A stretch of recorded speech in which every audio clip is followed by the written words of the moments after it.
Welcome back, everybody, to Chicago Reacts, particularly the Actors React. I'm Zach, an actor in Chicago.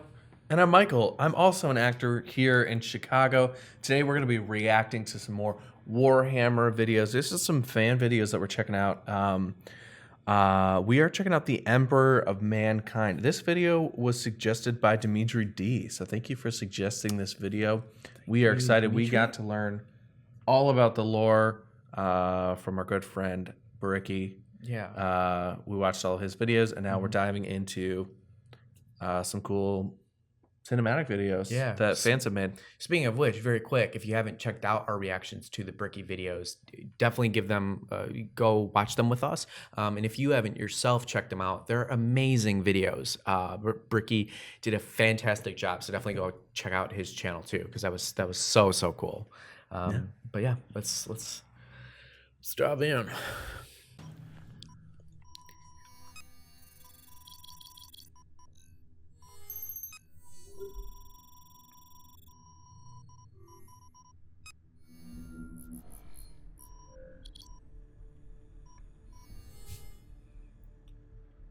Lost amidst the endless temples, fortresses, and hive ecologies that have long since covered Holy Terror, there can be found a lone mountain. Upon its harsh granite face have been carved the stern visages of 4 warrior kings, to which countless pilgrims now offer sacrament. Who these men were, that the Imperium of Man should choose to honor them in such a way upon the divine soil of the throne world itself, has long since been lost to the ages. They are venerated simply as nameless heroes, and that is enough for the faithful. The notion that such figures might predate the Imperium itself died upon the lips of historical scholars who perished millennia ago, and if any thought to assert such claims now, they would surely be executed for heresy. Yet this lone mountain what is else? Popular motif here. What else is new? The Imperium and the ages of mankind that came before. A few across the Imperium have unlocked the secrets to an unnaturally long life. Some among their number can remember the fiery nightmare of the Horus Heresy, when the Imperium was nearly split asunder. That's interesting. So Few some of the still humans might have can even live seen the extra unrivaled long. glories of the Great Crusade, or the terrible and mysterious Dark Age of technology. Perhaps there may even be a blessed few who have persisted for so long that they might share first-hand accounts of how mankind first spread across the galaxy, how industry was brought to Mars, or give names to those 4 kings carved onto the face of a lone mountain. But across the million worlds of the Imperium of Man, there is but a single soul that can undeniably be said to have witnessed these events and so much more. A single soul that spans the eternity of mankind's existence. A single soul that connects humanity both to its past and to whatever future it might have remaining. He is the master of mankind by the will of the gods, and master of a million worlds by the might of his inexhaustible arms. It's really cool to see this artwork. He is a rotting carcass writhing invisibly cool with power from the dark age of technology. He is the carrion lord of the Imperium, for whom 1,000 souls die every day, for whom blood is drunk and flesh eaten. Human blood and human flesh, the stuff of which the Imperium is made. He is the God Emperor of mankind. In life, the Emperor was the perfection of mankind, a manifestation of the ultimate potential of his species. There was no field in which he did not excel, no physical or mental test in which he exhibited anything less than transcendent talent. He was a peerless statesman, military leader, philosopher, and scientist. Seemingly immortal, he was able to craft his mind and body across countless lifetimes, but his experience accounts for only a fraction of his ability. The Emperor was a psyker, able to draw power from the extra-dimensional realm known as the Immaterium. His capabilities here were likewise unrivaled, and there were few beings to have ever existed across reality that demonstrated his same level of control or raw psychic strength.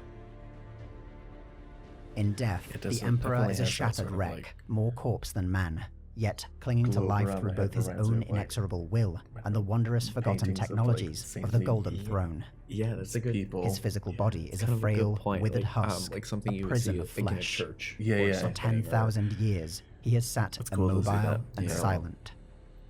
Only his mind endures, yet locked in an eternal battle against the ruinous powers Man, within that- the Immaterium. So He long as he used to look remains, so good, and there is now- hope for the galaxy. Yet should he fall, Michael, all are reality you- would be are you lost talking beneath a shit about our tide of boy? demonic madness. No, I would or never. despair. I would never commit such How a being heresy. such as the Emperor first came to walk among mankind is likely beyond human understanding. There are many within the Imperium who would claim that the Emperor has always existed in some form, and to suggest otherwise is the highest form of heresy. Countless trillions have been put to death for interpreting the Emperor in a fashion outside of the sanctioned Imperial cult, and to think a reputable account of his origins might be found in such a regime is to invite madness. And yet, records within the Library Sanctus appear to shed light on his beginnings, though none but the Emperor himself can say for sure to what degree such stories reflect reality. According to ancient texts, the Everything being is that would canon, become the but not Emperor was everything born is some true. 50,000 years ago in a long-forgotten learned region that. of Terra. Mhm. Some accounts claim innocence he was proves intended to be the nothing. first and greatest of a new race of human psychers, a collective reincarnation of extinct shamans, sorcerers, and wise men who had guided humanity during prehistoric times. Oh. For thousands of years before becoming the Emperor, he guided and watched humanity develop. He traveled the globe, assuming countless names and identities. Sometimes adopting the persona of a great leader or advisor, a crusader, religious leader, or even messiah. More often, however, he remained an unknown contributor to events, influencing their outcomes in a way that did not betray his involvement. Whatever his actions, all were ultimately in the service of humanity, guiding his race along a path of survival that he alone could see. As more and more humans were born with the same ability to shape the powers of the Immaterium, the Emperor realized he would need to take a more direct and open role in mankind's affairs than ever before. The collapse of the Age of Technology brought about a time of ruin, and without the Emperor's guidance, mankind would perish. The Emperor's first appearance in modern Imperial records is as one of the many petty warlords who struggled for control of Terra during the 30th millennium. His brilliant campaigns against the other techno-barbarian warlords of the planet set him apart, however, as did his use of genetically engineered warriors. Through his creations, most notably the superhuman Thunder Warriors, the Emperor reunited the planet, but only at terrible cost. The last casualties of the Unification Wars were the Thunder Warriors themselves, struck down by the Emperor's superior creations, lest their growing corruption tarnish everything they'd fought to achieve. Yet the Emperor's greatest ambition were the Primarchs, 20 superhuman beings whose genomes had been designed using his own genetic code as Isn't a it 18? foundation. Didn't Bricky tell us it was 18? Once matured, He said 20 they and would be his 18. greatest Oh, he generals, did, he did. diplomats, So- and statesmen. The I'm power guessing of the there's Emperor, some however, had been mystery recognized by the behind the malevolent 20 entities versus of the 18 Immaterium, Primarchs and debate. seeking to disrupt his plans, they cast out his 20 sons across the galaxy. In the absence of his generals, the Emperor instead worked to craft his armies. Using genetic samples derived from each of the Primarchs, I heard that- the Emperor raised legions that of as new in the absence superhuman of his warriors, genitals. the Astartes, and began his reconquest of the solar system. Makes a lot more sense. Do not speak Through heresy. expert diplomacy, the Emperor Against the forged a Emperor. crucial military and political And/or his alliance with generals. Mars, And/or his generals. cementing the foundation of the Imperium of Man. With the industry of Mars, alien slavers were cast off the moons of Saturn and Jupiter, and the Emperor turned his eyes towards the greater galaxy. The Great man. Crusade has achieved a we legendary go. status within the Imperium, surpassed only by the Emperor this is himself. Great Crusade. The This reports is of actually great filling in victories a and lot of the triumphs over blanks, Xenos races, and, heretics, and yeah. lost human dominions are About the so lore behind the numerous Emperor. as to be essentially endless. It was an era of rebuilding, reunification, and the rapid redevelopment of technologies long thought lost. The Emperor sought to unite all humanity under his banner and ensure human supremacy across the galaxy. With each new world brought under Imperial compliance, his resources grew, accelerating the process nearly exponentially. But the Great Crusade also brought the Emperor back into contact with his lost sons, and not all had grown to be the men he had intended them to be. The galaxy they were cast into was one of brutal terrors and cruelty. While all among the Primarchs had become expert statesmen, powerful warriors, and wise philosophers, many exhibited very human failings: fear, hate, arrogance, and jealousy. Yet, the Emperor remained confident enough in their abilities to turn the Great Crusade over to their care, and in particular, his favored son, Horus Lupercal. The Emperor returned to Terra to personally oversee the construction of the Imperial Webway. This was his ultimate goal, a new means of faster-than-light travel that would forever free mankind from its reliance on the Immaterium, and protect it from the depredations of chaos that lay within. But the ruinous powers of the Immaterium had long since realized the threat to their existence posed by the Emperor and thwarted his ambitions. Through their manipulation of the Primarchs, the Chaos Gods convinced 9 among their number to betray the Imperium.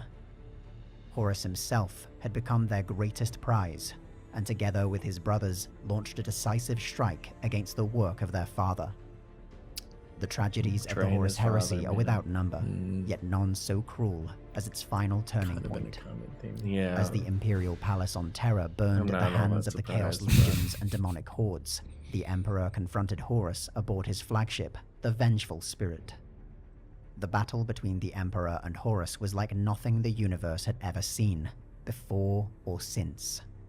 The powers unleashed was simply beyond comprehension. In the last The Emperor had confronted Horus as a means to end the conflict in a single stroke, but according to legend, found himself unable to kill a son he still truly loved.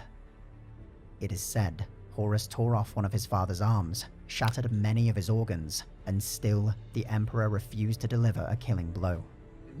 Damn. From what accounts survived, it appears that it was only when Horus casually and cruelly flayed a man alive who attempted to intervene that the Emperor realized his son was truly lost.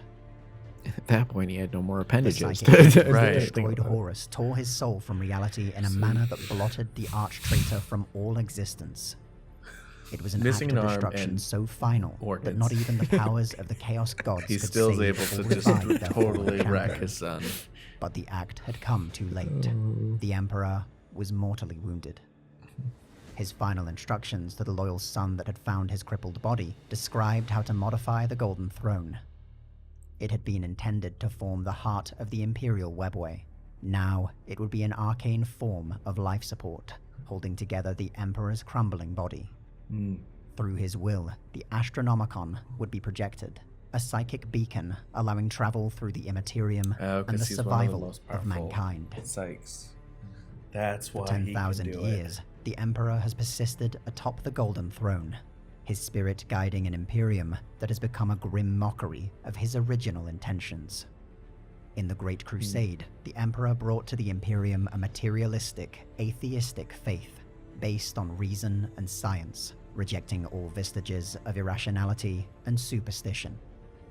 Now, superstition and irrationality rule over all, with the Emperor's true values derided as heresy and witchcraft. The Emperor fought to purge all forms of religious faith and break the power it had always had over humanity.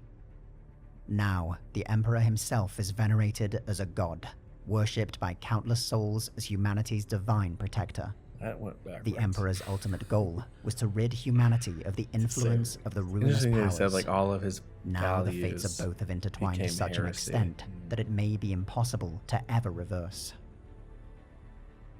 With his ascension to the status of a deity, the nuances of his personality and character have been lost. Was the Emperor a loving father to his sons and all humanity, or a cold and calculating tyrant whose brutal methods tarnished his eventual triumphs? The truth is likely somewhere in between, but now impossible to know for certain. Regardless, the being who today sits atop the Golden Throne is likely far different than the man who is interned within it.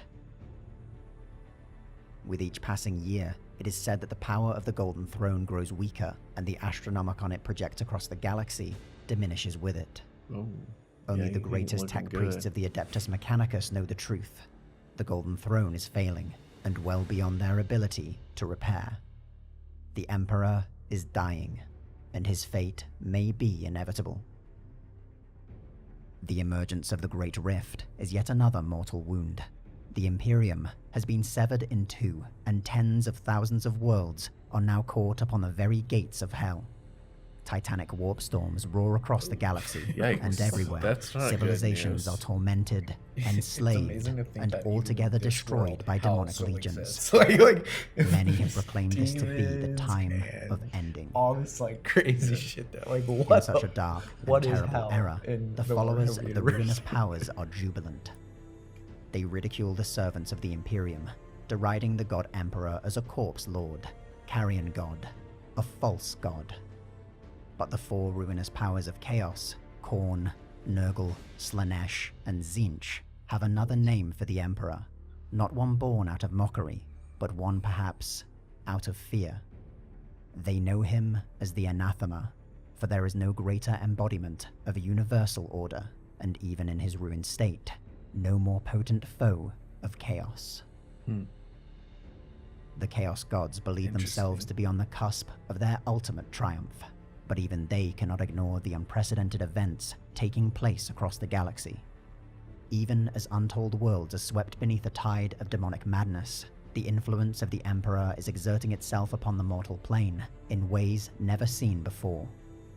While the Emperor in life admonished those who named him a god worthy of adoration, in death he has become this and possibly something more. The worship of countless trillions has undoubtedly had an effect on the power of the Emperor, rippling across the Immaterium in ways impossible to truly understand. The few individuals privileged enough to enter the Golden Throne have come back with the unshakable feeling that even as his mortal body fails, his spirit and will have only grown in And yeah, power. the Immaterium can create a new chaos The ruinous god powers of because chaos have the faced thoughts mortal of champions people. and armies You have trillions only of to people corrupt them, worshipping one manipulate person. them, or else drown them in a tide of blood and What's gonna death. happen? Right. No, They have faced the progress of that's actually- technology that's really and the interesting power to of think science, only to pervert their use into crafting ever more grotesque augmentations for their followers. They have faced rival gods, only to consume, shatter, or imprison every rival pantheon set against them. But in orbit of holy terror, as the galaxy burned, they faced the Emperor, only to witness their greatest champion, one imbued with all their power, struck down so completely as to be beyond even their ability to save. The Chaos Gods fear the Emperor not for his champions or armies, his promises of science or technology, or even his ability to wield the powers of a god.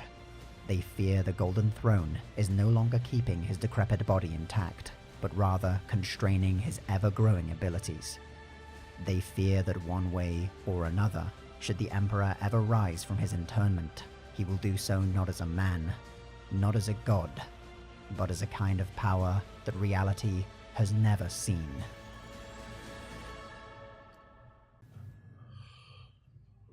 Oh, damn. Okay.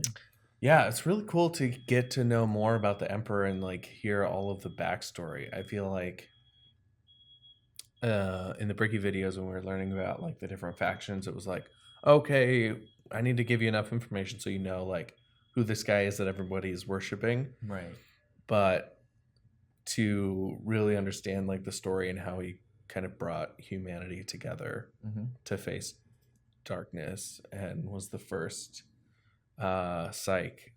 Yeah. I don't know. It's really cool to hear Yeah. more about the Emperor. Yeah, it gives you some new perspective into where I felt like we were after watching Bricky. Yeah. And it helped fill in some of those blanks that, and that's what's amazing about this universe is you don't even realize that there are blanks there until you're told that or you're informed of them. And then as far as the video, I thought it was kind of interesting actually. It kind of made me reminisce about like history class in high school, like when you're watching like a documentary, and I love those days personally. So it's so cool to see a video like that where you're learning about literally a hypothetical world. Like that's so cool. It's just so detailed. Yeah. It's so detailed.